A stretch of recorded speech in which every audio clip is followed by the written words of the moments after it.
is Divya Behal, Assistant Professor in Chemical Engineering Department at LJ Institute of Engineering and Technology. The subject that we are going to continue is Mass Transfer Operations 2. So right now in the last topic of your distillation chapter, we are going to study about the multi-component distillation. So first of all, what is a multi-component system? And more than two components are present in your solution, right? Suppose for example A plus B plus C plus D, okay? More than two components are there. Two components means it is a binary system. Multi-component means, for example, your crude oil, okay? Many hydrocarbons are present. So that is your multi-component system. So here you can see that in terms of your mole fraction, for binary system, suppose A and B is there, where your A is your more volatile. So in liquid phase and in vapor phase, how you are representing your mole fraction, that XA plus XB equal to 1 in liquid phase and YA plus YB equal to 1 in your vapor phase. But in multi-component system, how is it that your summation of mole fraction in liquid and vapor phase is always equal to 1, right? Same is the case, but here more than two terms are there, right? So here you can see that summation I equal to 1 to n, xi equal to 1. Similarly, summation I equal to 1 to n, yi is equal to 1. Okay, where I is what number of components which are present. So now moving forward to the definition of key component. So what is your key component? So first of all, if two components in the feed whose concentration are specified in the distillate and in the bottom product, so that is your key component. Okay, try to understand any of the two components from your multi-component system, if they are present in both distillate also and bottom product, so that is your key component. Okay, so here you can see that the more volatile of this key component is known as light key and the less volatile one is heavy key. So here you can see in the figure example, suppose four components are there. Okay, from that you can see that methyl iodide. Okay, in bottom it is 0, whereas in top fraction it is there. Hence it is not key component, because your key component should be present in both bottom also and in top also. Second one, acetic acid. See, it is present in bottom also and in top also, whereas your methyl acetate, it is not present in your bottom but it is present in your top. Okay, and water, it is present in bottom also and top also. So here you can see that acetic acid and water are your key components. Now among that, heavy key component is what? Acetic acid, because its mole fraction is high in what? In your bottom product. Whereas about your water, it is your light key component, because its concentration is high in top fraction, right? So this way you are differentiating your key components. So now about the minimum reflux in your multi-component system. So first of all, have a revision same as we did in about the continuous rectification also, right? For binary system. First of all, what is pinch point? See, what is pinch point? It is the intersection of your equilibrium curve and operating line along the locus of your feed line. Okay, see the intersection point, it always lies on the locus of your feed line, right? An existing column can pinch if its operating line is too close to its equilibrium curve. So here you can see that your pinch point is on the equilibrium curve. It means the infinite number of stages are required. Okay, it means that there are several stages doing very little separation and wasting resources. As this gap of equilibrium curve and the operating line intersection, okay, as it decreases, it means your stages is increasing, but that stages is offering very little separation. So in binary system, for minimum reflux ratio, only one pinch point is there at feed tray. But for multi-component system, more than one pinch can be there. Okay, so for multi-component system, here you need to have a new information, that is about the distributed components, which has to be present in top and bottom product, right?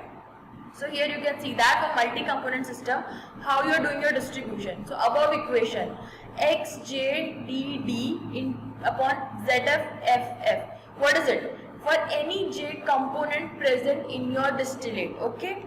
And ZJF is what? The feed composition of your J component, okay? So XJD into capital D, that is the amount of your J component present, okay, in the distillate.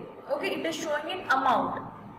is equal to alpha j minus 1 upon alpha lk minus 1. So alpha j is what? Relative volatility of your selected j component, and alpha lk is what? That is the relative volatility of your low key component.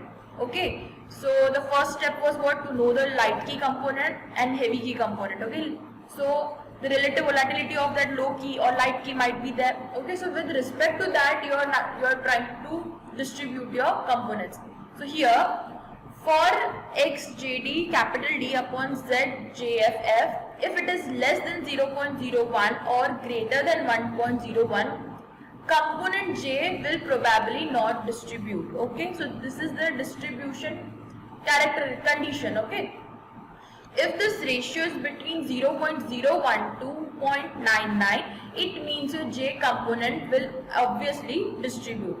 The computations are made with the first estimates of what the keys are, right? So first step is what? To know your key component. So based on the key components, you are doing your distribution. So now here, what is the purpose to find your minimum reflux ratio? The purpose of RM is to estimate the product composition at your minimum reflux.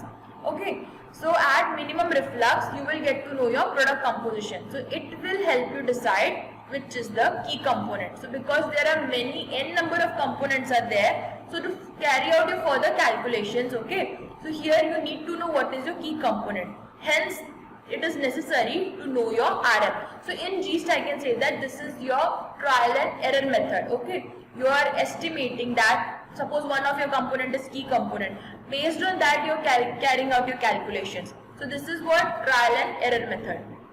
So here, so first of all, if constant molar overflow is assumed, okay, and if your column operates at minimum reflux condition, then you have this final relationship. Okay, so now if you are assuming a linear equilibrium relationships, that is yin is equal to ki xi, where your ki is what? Your equilibrium constant.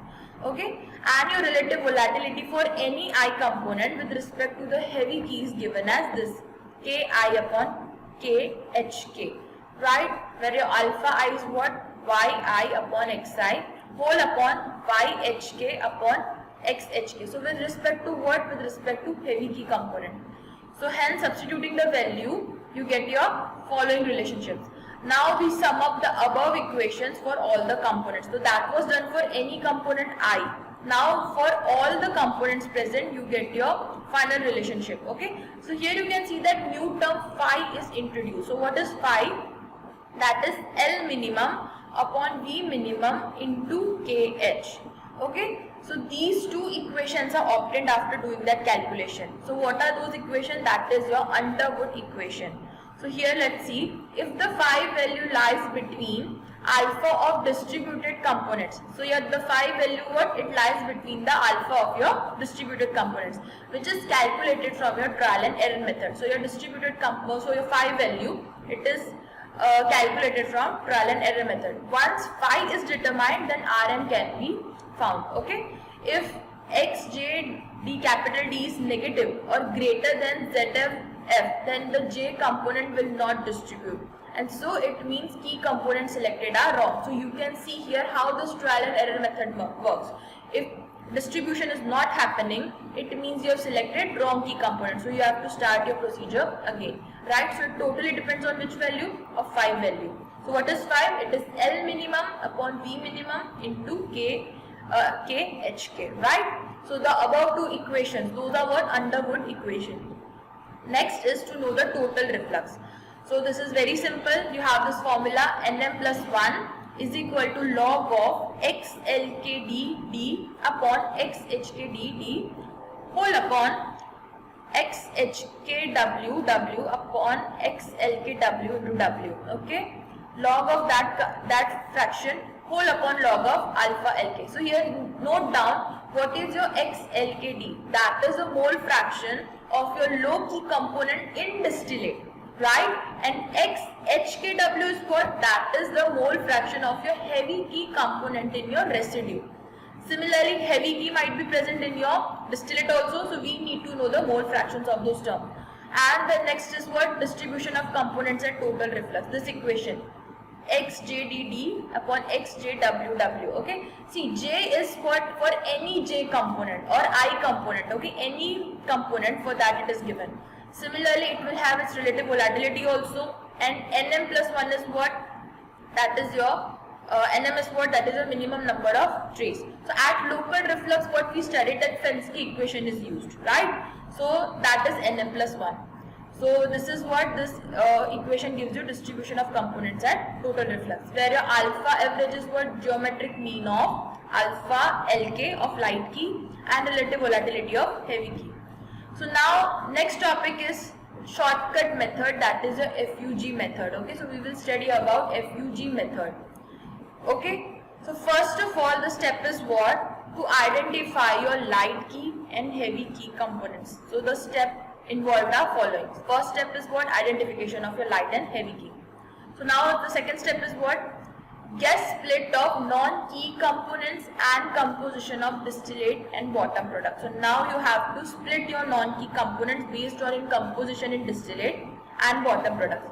Now the third step is to calculate the relative volatility of your light key and heavy key.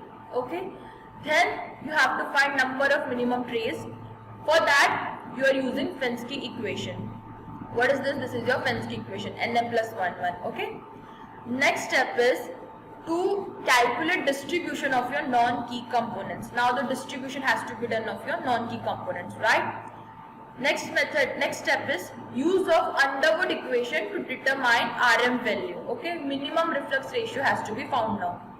Last step is use Gillian correlation to find actual number of ideal stages given at the operating reflux, right? So these are the steps which you need to carry out in your FUG method.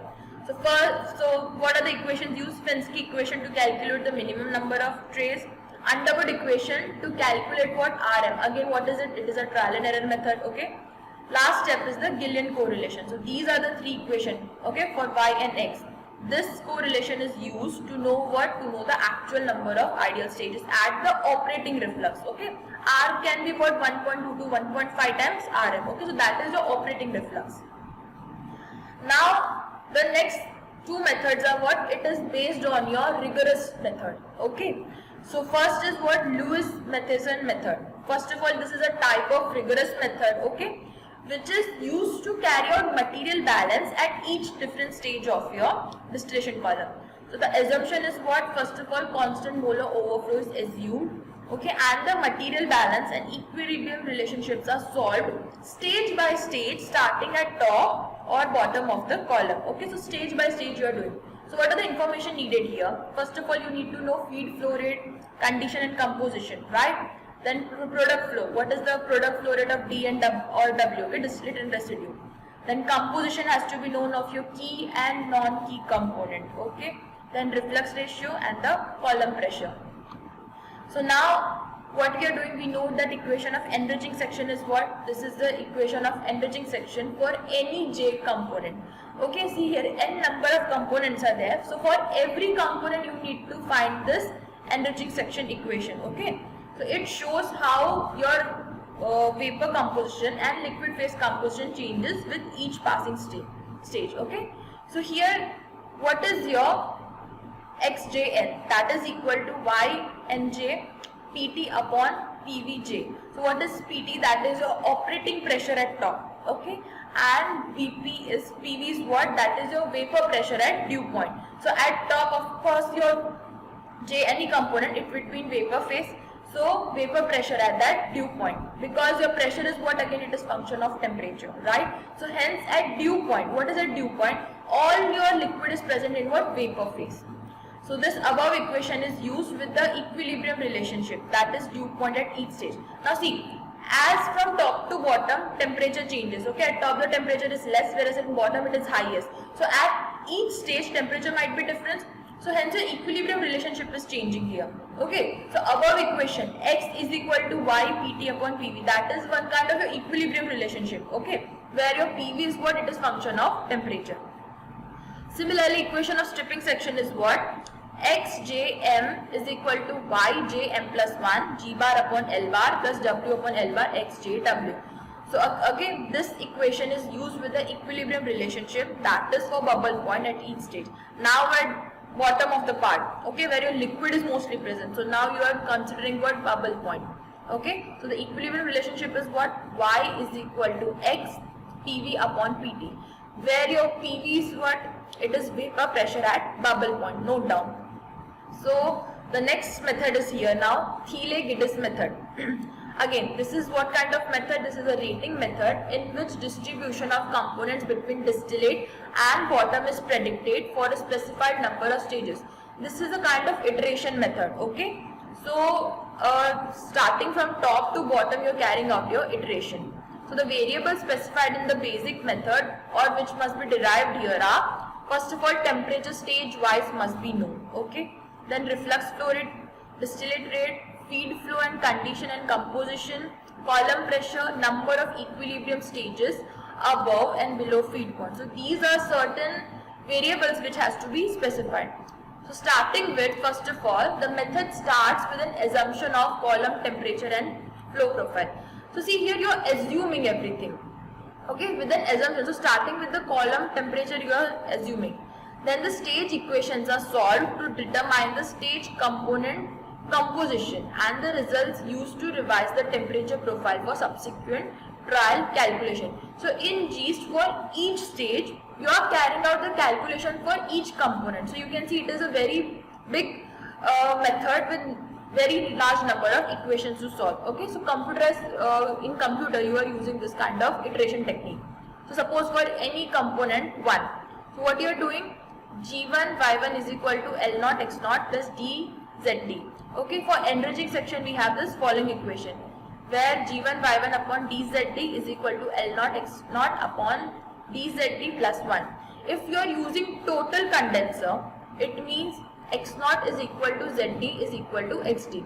Okay, and L0 by D is what your reflux. If you are using your total condenser, it means all the vapor has been converted into liquid, hence the composition will be same here. So therefore you get this following equation, G1 Y1 upon DZD is equal to R plus 1, where your R is taken as what? Absorption factor for total condenser. Okay. Hence for tray 1 you get this following equation, okay, where A1 is what? Absorption factor for tray 1. Now we are talking about the tray 1. So then L1 X1 is equal to A1 G1 Y1. But how here? See, L1 X1 upon G1 Y1 is equal to L1 upon G1 M1 is equal to A1. What is A? That is L by GM. Okay, try to revise the absorption formulas. Okay. So now about tray 2, similarly we will carry out the calculation for tray 2. Amount of vapor which is coming in, okay, amount of more volatile component in vapor which is coming in, liquid is going out and distillate is taken out. So again we are solving it and you get your following equation. Okay, this is what with subsequent substitution, right? So here you can see that L1 X1 upon DZT. So from above equation now you substituted value of A1. So your relationship is what? A0 A1 plus 1. Similarly for n trays you are carrying out your calculation, right?